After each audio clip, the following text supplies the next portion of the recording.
사랑하는 영락교회 지체들에게 주 안에서 평화 인사를 전합니다. 오늘은 2022년 8월 10일 수요일입니다. 오늘의 묵상 본문은 욥기 18장 1절로 21절까지의 말씀입니다. 오늘 본문 말씀 18장 1절부터의 말씀은 이렇게 시작합니다. 수아 사람 빌닷이 대답하여 이르되 너희가 어느 때에 가서 말의 끝을 맺겠느냐 깨달으라. 그 후에야 우리가 말하리라. 빌닷의 두 번째 말이 시작되고 있습니다. 수아 사람 빌닷이 대답하여 이르되 너희가 어느 때에 가서 말의 끝을 맺겠느냐. 너희가 라는 것을 복수로 쓰고 있어요. 그래서 이 너희라는 것 안에는 욥뿐이 아니라 욥하고 지금 그 아주 치열한 변론을 벌였던 그런 친구들을 모두 다 포괄하는, 자신을 제외한 그 엘리바스를 포괄해서 소바까지도 다 포괄해서 하는 이야기겠죠. 그렇게 사람들을 전부 함께 정죄하는 그런 모습을 보여주고 있습니다. 그 말을 끝맺겠느냐 깨달으라. 그 후에야 우리가 말하리라.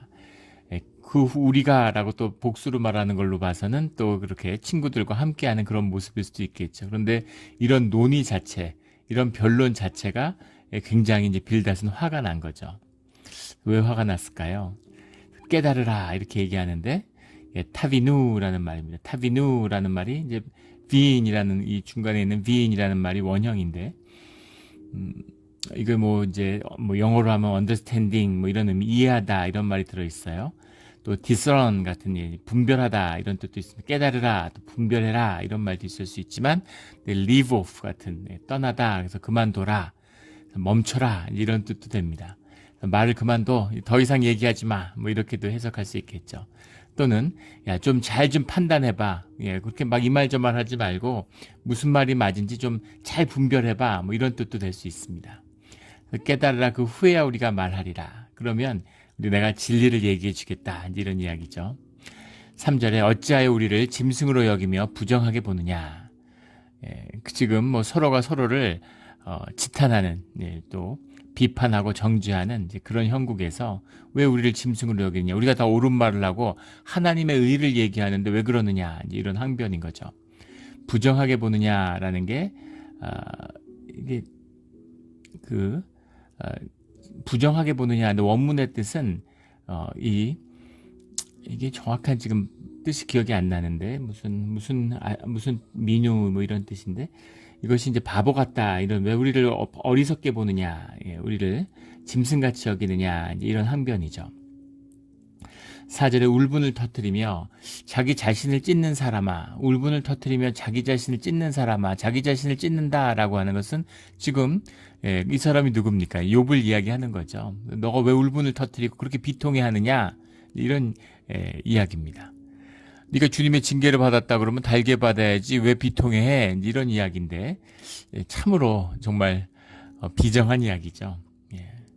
자기 자신을 찢는 사람아, 이거 자기 스스로를 왜 네가 학대하느냐, 그래봐야 너 자신을 찢는, 스스로 자해하는 것밖에 더 되느냐, 이런 뜻도 들어있을 수 있고, 이 찢는다는 것은 슬픔이 극도에 달했을 때 옷을 찢잖아요. 유대인들이 옷을 찢고 고통스러워하는 그 슬픔과 비통함의 표현이기 때문에 자신을 찢는 사람아 라는 건 자신의 옷을 찢는 사람, 이 슬픔에 빠진 사람아, 이런 뜻도 될 수 있겠죠. 그리고 스스로를 학대하는 사람아, 이렇게도 될 수 있습니다. 너 때문에 땅이 버림을 받겠느냐, 바위가 그 자리에 옮겨지겠느냐. 바위와 땅이라고 하는 건 이제 불변의 상징이죠. 견고함의 상징입니다. 그런다고 그게 무슨 영향이 있니? 네가 슬퍼하고 괴로워한다고, 네가 비통함을 호소한다는 게 무슨 의미가 있냐? 그게 세상에 어떤 영향을 주느냐? 그냥 너만 괴롭고 너만 힘든 거야. 그런 이야기죠. 네가 의를 지금 하나님과 다투려고 하느냐? 그래봐야 너 스스로를 찢는 것에 불과해. 이런 식의 정죄를 하고 있는 겁니다. 바위가 옮겨지겠느냐, 이런 이야기죠. 근데 예수님은 우리에게 겨자씨 같은 믿음만 너희에게 있으면 산을 옮길 수 있다, 이렇게 말씀하셨죠. 5절에 악인의 빛은 꺼지고 그의 불꽃은 빛나지 않을 것이며, 빛, 불꽃이라는 건 생명의 상징이고 표상이죠. 그래서 그 빛이 꺼진다. 또 빛이라고 하는 건 그 어떤 영광과 그런 그런 어떤 흥왕함의 상징이 또 빛이잖아요. 그래서 빛이 꺼진다, 불꽃이 빛나지 않는다라는 건 이제 소멸하고 쇠락한다 이런 의미죠. 예, 그래서 이제 욥을 악인이라고 정죄하고 있어요. 6절에 그의 장막 안에 빛은 어두워지고 그 위에 등불은 꺼질 것이요. 예, 빌닷이 이미 그 8장에서 첫 번째 이야기를 할 때 악인의 장막은 없어진다라고 이야기를 했는데 12장 6절에 가면 강도의 장막이 형통하지 않느냐 이렇게 욥이 이야기하죠. 예, 그거에 대해서 대꾸로 이야기하는 것처럼 보입니다. 그의 장막 안에 빛은 어두워 장막이 없어지지 않을지라도 장막 안에 빛은 이미 어두워졌어. 예, 그 안에 있는 생명이나 그 안에 있는 번영이나 그 안에 있는 흥왕함은 다 이미 깨졌지 않느냐 이런 이야기죠. 그 위에 등불은 꺼질 것이요. 그러니까 결국은 쇠락하게 된다. 예, 그러니까 이런 확신에 찬 이야기죠. 예, 권선징악. 예, 그래서 그런 결국 악인이 잘 되는 것처럼 보이지만 그렇지 않아. 악인은 잘 되지 않아. 악인은 결국 망해. 이렇게 이야기하는 거죠. 예, 굉장히 이제 단순한 세상이 이렇게 단순하지 않죠. 예, 종교적으로 이렇게 단정할 수 있는 그렇게 쉬운 것은 아니라는 겁니다. 7절에 그의 활기찬 걸음이 피곤하여지고 그가 미련한 꾀에 스스로 빠질 것이니 그가 삶의 활력을 잃어버리고 환경과 조건이 어려워지는 것뿐 아니라 스스로의 그 삶의 환경이 힘이 잃어버린다는 거죠. 생명의 힘을 또 스스로 꾀를 내봐야 그것이 스스로 빠진다 이런 겁니다. 이는 그의 발이 그물에 빠지고 올가미에 걸려들며 9절에 그의 발 뒤꿈치는 덫에 치이고 그의 몸은 올무에 얽힐 것이며 올무를 놓으면 올무에 걸리고 덫을 놓으면 덫에 물리고 치이고라고 했는데 요 has라는 말인데 이게 take hold지 영어로 하면 덫이 잡는다는 겁니다. 자신이 덫을 놨는데 덫이 자기를 붙들어요.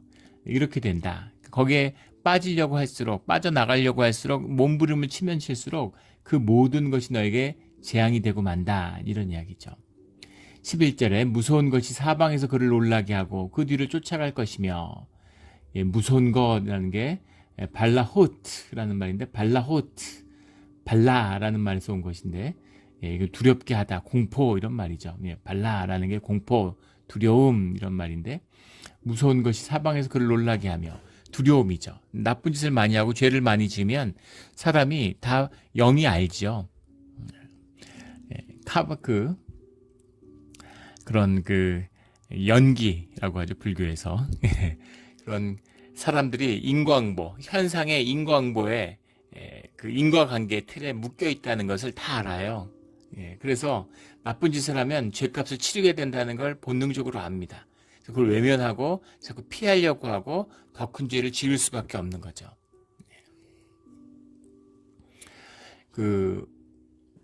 스탈린에 대한 말년의 기록에 보면 스탈린이 저택이 있는데 그 크렘린궁과 떨어진 모스크바 교회의 저택에 머물렀다고 그래요. 그래서 그 저택으로 가는 길이 있는데 그 길이 미로처럼 하도 복잡해가지고 그런 다큐 같은 걸 봤는데 그 길에 가는데 운전기사가 매일 수십 년간 차를 몬 사람인데도 갈 때마다 길을 잃어버렸다는 겁니다. 얼마나 길이 복잡했는지 알 수 있겠죠. 그리고 그 집에 들어가면 방이 33개가 있는데 33개의 똑같은 방이 있는데 그 방 중에 어디에 머물고 있는지를 거기 있는 비서진이나 참모들도 전혀 알 수 없다는 겁니다. 집에 들어가면. 그리고 33개의 방에 33개 그때는 다 유선 전화잖아요. 전화기가 있어가지고 전화를 스탈린이 걸면은 비서실에서 33개가 동시에 울린다는 거죠. 33개가 동시에 울리는데 그래서 어느 방에서 받았는지 알 수 없게 돼 있는 그런 구조였다고 합니다. 얼마나 무섭고 두려웠으면 수천만 명을 죽이고 본인이 공포에 떠는 거죠. 두려움에. 천하의 독재자고 수많은 사람들에게 경호를 받고 있고 무슨 두려움이 있을까 싶은데 두려운 거죠. 매일매일 벌벌 떠는 겁니다. 공포에 떠는 거죠. 지금 중국의 시진핑 같은 지도자를 보세요. 국제회의 이런 데 전혀 지금 몇 년째 해외에 나오질 못하죠.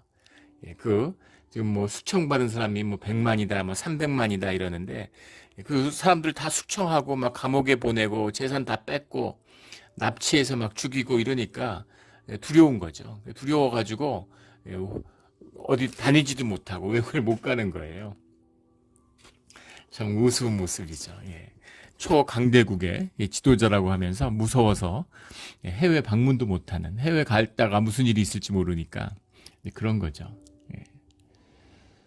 그 북한도 마찬가지죠. 얼마나 두려움이 큰지 그 비행기를 못 탄다는 거 아니에요. 그래서 그때 그 싱가포르인가요? 베트남에서 무슨 회의했었죠. 근데 그때 그 기차로 북한에서 기차를 타고 가는 그 웃지 못할 모습이 있었는데 두려운 거죠. 두려운 겁니다. 무서운 것이 사방에서 그를 놀라게 하며 아기는 늘 두려움에 떠는 거죠. 근데 아이러니한 건 그렇게 철저하게 보안을 했는데 스탈린이 사는 집에는 부르지 않았는데 들어오면 무조건 총으로 쏴 죽인다고 그러죠. 근데 스탈린이 뇌출혈로 쓰러졌는데 30몇 시간을 고통을 받고 괴로워하다가 죽었다는 거죠. 그래서 사실 무슨 일이 벌어지고 있다는 걸 밖에서 알았는데 스탈린이 부르질 않으니까 들어오라고 안 하니까 아무도 못 들어가는 거죠. 무서워서 잘못 들어가면 죽으니까. 그래서 그렇게 완전히 죽을 때까지 사실은 살 기회가 있었는데 물론 또 뭐 역사학자 중에서는 그 측근들이 스탈린이 죽기를 바래가지고 일부러 그렇게 된 걸 뇌출혈로 쓰러진 걸 알면서도 방치했다. 뭐 이런 이야기도 있는데 그렇게 비참한 가족도 함께 살 수 없는 이제 스탈린의 부인이 자살했잖아요. 그러니까는 뭐 완전히 저주죠. 무슨 권력을 갖고 무슨 뭐 떵떵거리고 수십 년 권력을 휘두르고 이러니까 뭐 무슨 굉장히 세상의 눈으로 보면 무슨 대단한 걸 누린 것처럼 이야기하지만 그 예전에 사주명리학, 동양에서 사주명리학이라는 게 있죠. 그런 거를 공부할 때 보면 그런 걸 이제 공부하는 분들이 그런 얘기를 하세요. 뭐 요즘은 좀 달라졌을지 모르겠고 예전에 보면은 박정희 사주, 박정희 대통령 사주, 이승만 대통령 사주, 김일성 사주 이런 걸 그렇게 물어본다는 거예요. 그런 사람들 사주는 특별하고 좋아 보이는 거죠. 세상에 눈이 멀어가지고 그런 게 좋아 보이는 겁니다. 근데 그런 분들의 삶이 얼마나 불행해요. 비극적이잖아요. 이승만 대통령은 진짜 가진 고생을 했죠. 물론 그 나라를 세우고 국부로서 이승만 대통령의 그 위상이 뭐 결코 뭐 존경할 부분이 있고 추앙받는 부분이 있죠. 근데 한 인간으로서의 삶으로서 생명으로서 보십시오. 뭘 이뤘던 가져가는 게 있나요? 남는 게 있나요? 물론 귀하고 헌신된 삶을 살았다는 것이 귀한 의미가 있죠. 독립운동을 했다 귀한 것이죠. 그러나 그 삶으로 보면 자녀가 없고 해외에 나가서 죽고 망명해서 외롭게 죽고 그런 그 삶의 그런 쭉 여정들을 보면 역경과 고난의 연속이죠. 박정희 대통령 같은 분도 그 인간으로 보면 너무너무 불행한 삶이에요. 부인이 총에 맞아 죽고 자기도 총에 맞아 죽고 자식들 다 불행해지고 너무너무 불행하죠. 너무너무 비참한 삶입니다. 물론 뭐 그 나라를 근대화시키고 또 뭐 공도 많이 있겠죠. 그런데 또 원한도 많이 지고 미움도 많이 받고 결코 행복한 삶도 아니고 복된 삶도 아닙니다. 그런 거죠. 그런데 이제 사람들 눈에는 그런 게 커 보이고 좋아 보인다 이런 거죠. 악인의 끝은 무서운 것이 사방에서 그를 놀라게 하고 그 뒤를 쫓아다닌다. 항상 두려움에 떠는, 염려에 떠는, 뭐 큰 죄를 짓고 큰 독재자가 아니라도 마찬가지죠. 본질은 주님이 없이, 주님에게 의탁하지 않는 내가 사는 삶, 내가 책임지고 내가 주인 되고 내가 왕이 된 삶이라는 것은 근심과 염려와 두려움의 연속입니다. 늘 근심하고 늘 염려하는 것이죠. 예전에 그 어머니 친구분 중에서 이제 식당을 크게 하는 분이 있었어요. 부산에서. 그러니까 뭐 돈도 많이 벌고 잘 살죠. 그런데 한번 이제 부산에 초대를 해가지고 놀러 갔는데 그분이 그런 얘기를 하시는 게 인상 깊었습니다. 제가 어릴 때였는데 그분이 식당이 너무너무 잘 되는데 늘 3년 뒤에는 무슨 비즈니스를 할까 이제 그런 고민을 한대요. 요식업이 오래가지 않는다고 유행이 있어가지고 이게 잘 된다 저게 잘 된다 하는데 그게 언제까지 잘 될지 알 수 없기 때문에 늘 다음엔 뭘 해야 되나 이런 염려와 근심이 가득하다. 그렇게 장사가 잘 되는데도 또 뭐 그런 염려와 두려움이 있으니까 계속 사업을 이어가는 거겠죠. 근데 일생을 두고 보십시오. 늘 두려움과 염려에 점철된 삶. 이게 얼마나 비극적인 것이에요. 예. 그렇게 하지 않아도, 그렇지 않아도 행복하고 또 주님이 주관하여 더 큰 복, 더 풍성한 복을 누리며 살 수 있는 거죠. 더 풍성함을 누릴 수 있을 뿐만 아니라 내 종지가 작던 크던 주님이 끊임없이 채워주시는 그 기쁨과 만족으로 살아가는 삶이 있다는 거죠. 그것이 복된 삶이다라는 겁니다. 12절에 그의 힘은 기근으로 말미암아 쇠하고 그의 곁에는 재앙이 기다릴 것이며, 그래서 히브리어가 한자하고 참 흡사하다 이런 말씀을 드린 굉장히 중의적인 뜻이 있어요. 그래서 여러 가지 해석의 가능성이 열려 있는데, 지금 본문은 굉장히 단순합니다. 라이브 오나우 이런 말인데, 단순한 단어. 라이브라는 말은 이제 starve 굶주리다, 배고른 거죠. 굶주리는 겁니다. 배고프다 이런 이야기고, 오노우라는 말은 이제 재난 이런 말인데, 재난이 굶주린다 이게 무슨 말일까? 이거를 그의 힘은 기근으로 말미암아 쇠하고 이렇게 멋있게 풀었어요. 여러 가지 해석들이 있습니다. 영어 해석도 그렇고 전통적인 해석도 그렇고, 그 중에 하나는 그의 힘이라고 하는 것이 이제 오나우라는 말이 힘으로 해석했는데 재난도 해석이 돼요. 거대한 무슨 태풍 같은 거 이런 것이죠. 그래서 재난이 굶주리게 한다 이렇게 해석하는 겁니다. 재난이 그의 힘을 삼켰다 이렇게도 해석할 수도 있죠. 그래서 또는 굶주림과 재앙이 그를 기다리고 있다, 그렇게도 해석할 수 있습니다. 근데 뭐 어떻게 해석하든 뜻은 비슷하죠. 뭔가 그 끝이 좋지 않다, 어려움이 기다리고 있다 이런 겁니다. 악인의 끝이죠. 이완용 같은 거 보세요. 당대에 우리 역사상 이완용 같이 부와 호사와 권력을 누린 자가 있었겠습니까? 나라를 팔아먹었는데 그 개인의 부라는 건 사실 아무것도 아니죠. 팔아먹었다 하기도 민망한 이제 그런 수준이죠. 예수님을 은 30전에 팔아먹은 그런 유다와 같은 것이죠.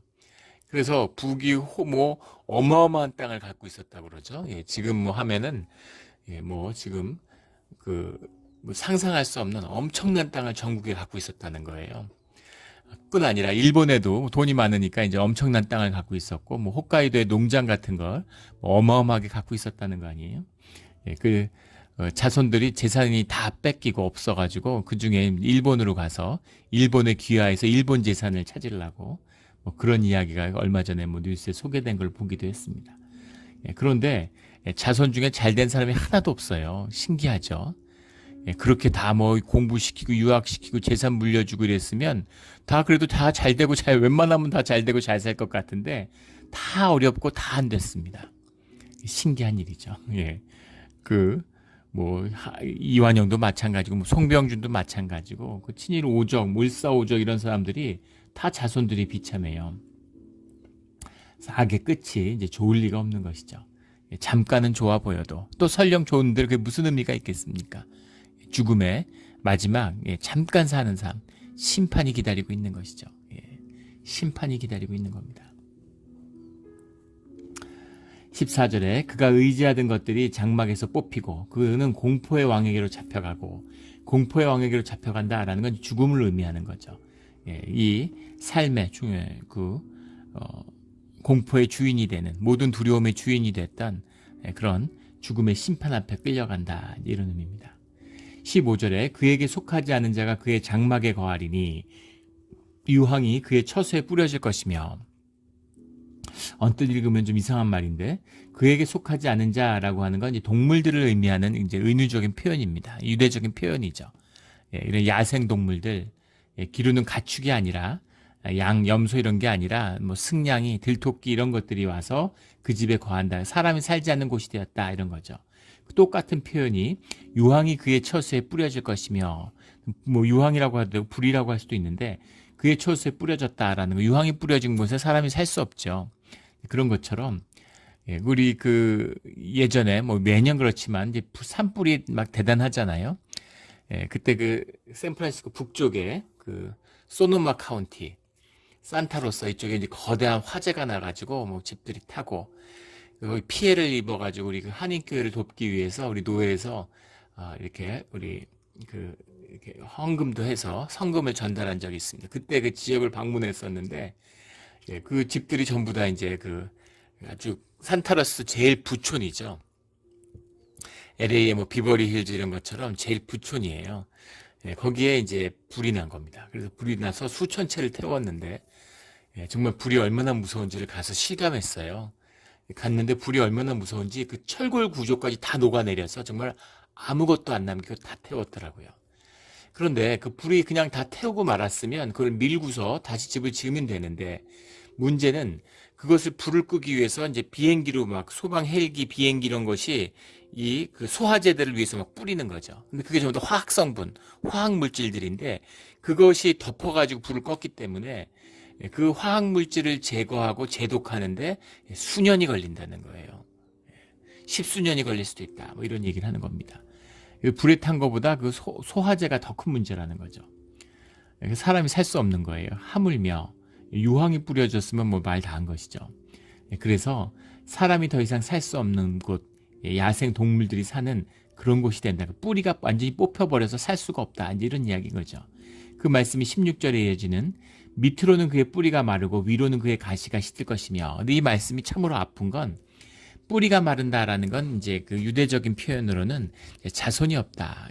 뿌리에서 죽어도 새로운 생명이 계속 솟아나는 자녀들을 통해서 그 삶이 계속 이어지고 한 무리로 보는 거죠. 가족을 생명의 단위로 보기 때문에 가족들이 계속 이어가는 것. 그래서 자녀가 많고 오래 살고 이런 것을 축복으로 생각했는데 뿌리가 마른다라는 건 이제 자녀가 없다. 이런 자녀가 없는 것이 주님의 저주고 주님의 심판이라고 믿었던 유대인들인데 지금 그 뿌리가 마르고 아기는 뿌리가 마른다. 아기에겐 자식이 없다라는 얘기입니다. 근데 지금 보시다시피 욥이 10명의 7남 3녀의 자식을 다 잃었잖아요. 근데 자식을 죽은 사람한테 가서 아기는 자식의 뿌리가 마른다. 자식이 없다. 이런 말을 어떻게 하겠습니까? 이게 사람입니까? 이거야말로 정말 마귀의 말이죠. 이게 종교의 본질이에요. 번지르하고 멋지고 경건하고 그럴듯해 보이지만 결국은 마귀에 속하고 마귀의 역사의 일부에 지나지 않는다. 성전 꼭대기에 앉아서 예수님을 시험하는 그런 마귀의 모습인 거죠. 인간이 어떻게 이런 이야기 이렇게 잔인하고 이렇게 가혹할 수가 있어요. 가혹할 수가 있습니까? 생각도 못할 일이죠. 17절에 진제부터 뭐 16절부터 시작해서 어마어마한 저주를 퍼부어요. 그를 기념함이 땅에서 사라지고 거리에서는 그의 이름이 전해지지 않을 것이며 18절에 그는 광명으로부터 흑암으로 쫓겨 들어가서 세상에서 쫓겨날 것이며 땅에서 쫓겨나고 세상에 쫓겨난다는 것도 유대에서는 공동체고 가족이니까 우리 교회에서 제일 비참한 게 뭐겠어요? 출교당하는 교인이 아니라는 거죠. 너는 우리 형제가 아니다. 하나님의 자녀가 아니라는 거죠. 이제는 뭐 교회 같은 게 무슨 이 종교가 타락하고 이러니까 이 교회에서 쫓겨나면은 뭐 앞에 교회 가면 되고 뭐 교회라고 하는 것이 연대성도 잃어버리고 종교가 타락하니까 뭐 이 교회든 저 교회든 이제 뭐 그렇게 떠돌고 막 이런 거죠. 우리 전에 우리 뭐 그 30년 동안 9개 교회를 다 옮겼다 이제 이런 분도 봤어요. 우리 지역에 계시는 분이죠. 그걸 보면서 야 그럼 거의 3년에 한 번씩 옮겼다는 건데 그래서 모든 지역에 있는 모든 교회 우리 교회 협의회는데 모인 목사님들이 다 아는 거예요. 근데 이제 좋게 얘기하는 분이 아무도 없는 겁니다. 좋은데 뭐 2, 3년마다 옮기지는 않았겠죠. 그래서 평생 교회를 다녔는데 참 이런 비극이 있나 너무너무 참 비참하구나 이런 생각이 들었어요. 그 교황 이노센트 3세인가요? 그때 그 카노사의 굴욕이라고 하는 신성 로마 제국의 황제가 지금의 이제 독일을 주축으로 한 독일 오스트리아 지역이죠. 그 황제가 서인권 분쟁이라고 해서 그 자기 지역에 있는 그 수도원들이 가진 땅들, 교회들이 가진 땅 이런 거를 노리고서 그런 주교에 대한 임명권을 황제가 갖겠다 이렇게 해서 문제가 생긴 이제 유명한 사건이죠. 근데 교황이 무슨 힘이 있겠어요? 교황이 무슨 힘이 있어서 그 신성 로마 황제와 싸웁니까? 시작할 때는 신성 로마 황제가 뭐 한순간에 이길 것 같았지만 근데 그 교황이 파문을 하죠. 크리스찬이 아니다. 너는 교회의 적이다. 이렇게 파문을 선언한 거죠. 그것으로 위기에 몰린. 근데 그 당시에 기독교 제국이잖아요. 기독교 왕국이잖아요. 그러니까 황제가 모든 명분을 잃어버린 거죠. 그러니까 이제 황제에서 쫓겨날 것을 두려워한 그 황제가 그 카누사에 휴가를 가 있는 이 교황을 찾아가서 그때 겨울이었는데 네, 그 눈밭에 자리를 깔고 사흘 동안 맨발로 무릎을 꿇고 사죄를 청하는 그 유명한 이제 카노사의 굴욕이죠. 그러니까 그 뭐겠어요. 하나님을 두려워하는 것이 그래도 있는 거죠. 요즘 같으면 뭐 상상이 됩니까? 하나님을 아무도 두려워하지 않잖아요. 하나님을 두려워하는 그 두려움의 본질, 교회가 힘이 있고 권세가 있어서 사람들을 두렵게 하는 것, 이건 아무것도 아니죠. 이건 세상과 다를 게 없는 겁니다. 마귀의 역사죠. 그러나 신앙이라는 것의 본질 안에 있는 하나님을 향한 두려움이죠. 그런 두려움을 가지고 있는 거죠. 근데 그 두려움, 이 두려움을 유대 사회, 고대 유대 사회에서는 같은 가족이잖아요. 그러니까 그 사회가 믿음 속에 있는 유대인의 공동체잖아요. 그러니까 거기서 내쫓김을 당한다는 것. 마치 가인과 같은 거죠. 가인이 그 죽음의 대가로 유리하는 자가 되는 것처럼 세상을 향해서 쫓겨나는 것. 이걸 굉장한 하나님의 심판으로 받아들였다라는 겁니다. 근데 악인이기 때문에 자식도 없을 뿐 아니라 세상에서 쫓겨나고 그의 이름은 다 사라진다. 그러니까 뭘 누렸던 다 사람들이 기억하지 않는다라는 겁니다. 19절에 그는 그의 백성 가운데 후손도 없고 후예도 없을 것이며 그가 거하던 곳에는 남은 자가 한 사람도 없을 것이라. 20절에 그의 운명에 서쪽에서 오는 자와 동쪽에서 오는 자가 깜짝 놀라리라. 세상의 그 시대의 사람들이 모두 놀란다. 이제 이런 얘기죠. 21절에 참으로 아크라는 말인데 surely 이런 거죠. 분명하다. 마지막에 이제 못을 받고 결론을 내는 거죠. 참으로 불의한 자의 집이 이러하고 하나님을 알지는 못하는 자의 처소도 이러하니라. 이렇게 끝을 내고 있습니다. 바로 이러한 자가 근데 어떻게 이렇게까지 됐을까 싶을 정도로 욕을 하고 세상에 어떤 저주의 말을 퍼부 이보다 더한 게 있을까 싶을 만큼 악담을 퍼부었어요. 하나님의 이름으로. 있을 수 없는 일이죠. 어떻게 이럴 수 있을까? 어떻게 이럴 수 있을까요? 적어도 친구였다면서 같이 신앙 안에서 하나님의 말씀을 나누고 하나님 안에서 교제했다면서 어떻게 이렇게까지 될까? 이게 종교의 본질입니다. 사람이 무슨 쥐 한 마리, 개구리 한 마리도 함부로 못 죽이죠. 그런데 사람을 막 학살하면서도 막 떵떵거리고 큰 소리치고 그런 게 또 사람의 모습이죠. 이 종교의 거짓이고 종교의 악입니다. 신의 이름으로 막 테러를 하고 사람들을 막 죽이고 이러잖아요. 확신에 차서 이것이 종교가 주는 거짓의 핵심이죠. 이 하나님이 우리와 함께하고 있다고 하는 것, 우리가 영을 받았기 때문에 주님의 영이 우리의 영과 하나가 된다는 것. 영이 하나가 된다는 건 무슨 의미냐면 모두가 영을 받고 주 안에서 하나였잖아요. 그래서 그 삶의 연대성이 회복된다는 얘기입니다. 하나님과의 관계가 회복되면 사람들 간에, 부부 간에, 형제 간에, 가족 간에, 교회 간에, 세상 가운데 그 모든 것이, 만물 가운데 모든 것이 회복돼 가는 것이죠. 사도 바울의 고백처럼 모든 세상에 하나님의 자녀가 나타나기를 간절히 고대하고 있어요. 그 연대와 그 유대감이 나타나지 않으니까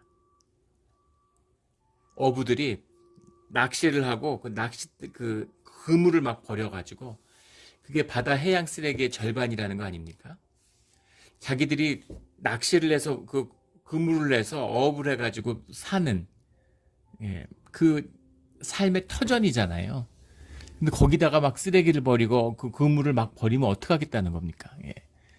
그러면 후손들은 자기 아들도 어부될 수도 있는데 후손들은 어떻게 먹고 살아요?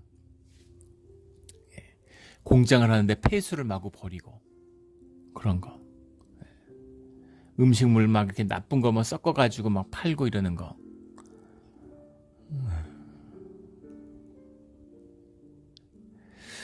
삶의 깊은 연대성이 회복되는 거죠.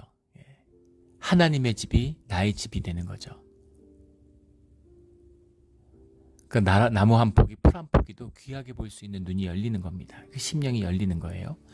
그런데 친구라고 하면서, 믿음의 형제라고 하면서 어떻게 이렇게 잔인하고 가혹할 수가 있을까? 사람들이 두려운 일을 보게 되는데 그 운명과 자기를 분리하고 싶은 거죠. 친구가 같이 살았는데 암에 걸렸어. 형제가 암에 걸렸어. 형이 암에 걸렸어. 한번 생각해 보십시오. 유전자를 같이 공유하고 있어요. 부모가 같아요. 그럼 아유 술 좀 그만 먹지. 담배 피지 말라니까. 마치 술 담배 때문에 그렇게 된 것처럼 분리하고 이유를 찾고 싶은 거죠. 그의 근본은 뭡니까? 나는 달라. 나는 그런 거에 처하지 않아. 하나님의 징계가 아니야. 다 하나님 믿는다 그러는데 너가 하나님 안에서 선하게 살려고 최선을 다했는데 하나님께 징계를 받았다고? 그러면 무슨 말이에요? 나도 징계를 받을 수 있구나 하는 두려움이죠. 주님을 향한 경외감이 있어야 되는데 거짓이니까, 종교니까, 그러니까 그것을 주님을 향한 두려움과 그리고 아픔을 겪고 있는, 같은 운명을 겪고 있는 형제에 대한 연민이 아니라, 거기에 대한 깊은 애통함이 아니라 거기에 향한 그 고통을 제해주고 싶다, 어떻게든 고통을 없애주고 싶다고 하는 자비하는 마음이죠. 그게 영의 핵심이에요. 그게 신앙의 핵심입니다. 그렇게 돼야 정상이죠. 적어도 아파야 되잖아요. 그런데 아프지 않는 거죠. 아프기 싫은 거죠. 아프고 싶은 사람이 누가 있겠습니까? 그리고 같은 운명에 묶이고 싶지 않은 거죠. 그래서 선을 긋는 겁니다. 선을 긋는 거예요. 배를 타고 가는데 전염병에 걸린 사람이 있어요. 그러면은 그것을 강의 바다에 던지는 거죠. 같이 죽을 수 없으니까 이런 겁니다. 근데 그게 자녀라고 생각해 보십시오. 내가 살겠다고 자녀를, 가족인데 자식을 바다에 던지는 부모가 있겠습니까?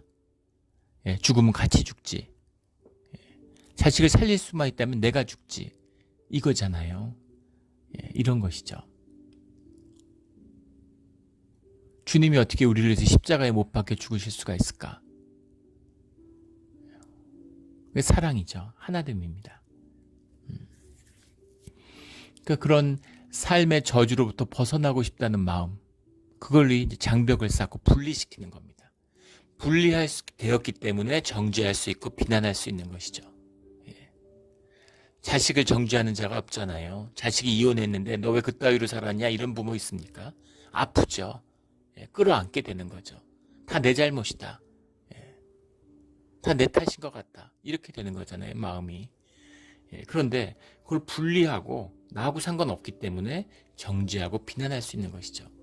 그리고 더 무서운 것은 분리되었기 때문에 아픔이 느껴지지 않기 때문에 무슨 짓이든 하는 겁니다. 그 아픔이 내게 느껴지면, 내가 아프면 누가 그럴 수 있겠어요? 남의 다리를 자르는데 내 손톱 빠지는 아픔이 있으면 다리 자를 수 있겠습니까? 그런데 하나도 아프지 않아요.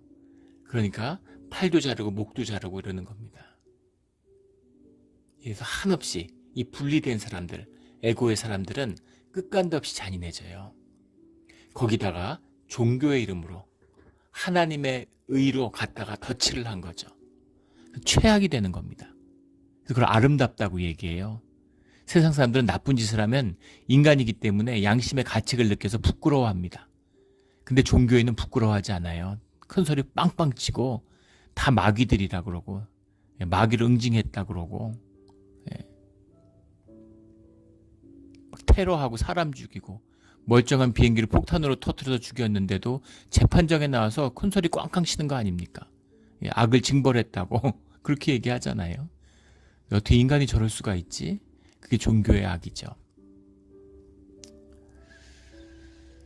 우리 크리스찬들, 우리 신앙인들이 늘 조심하고 경계할 부분입니다.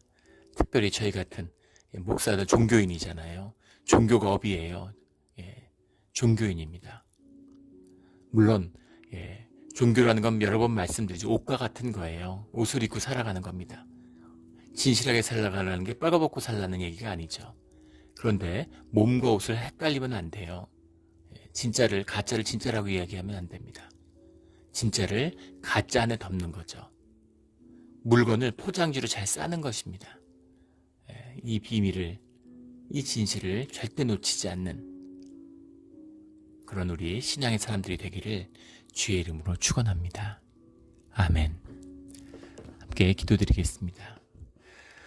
하나님 아버지, 주님께서 주님의 이름이라고 하는 귀한 보석을 우리에게 주셨습니다. 그 귀한 황금을 우리에게 주셨습니다.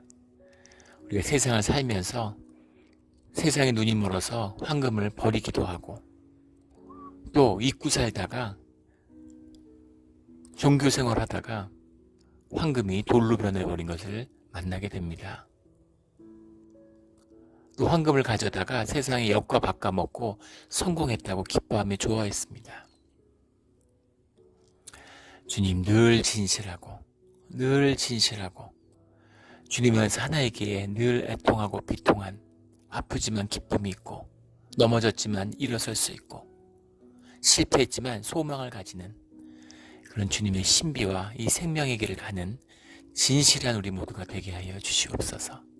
감사드리며 예수 그리스도 이름으로 기도드렸습니다.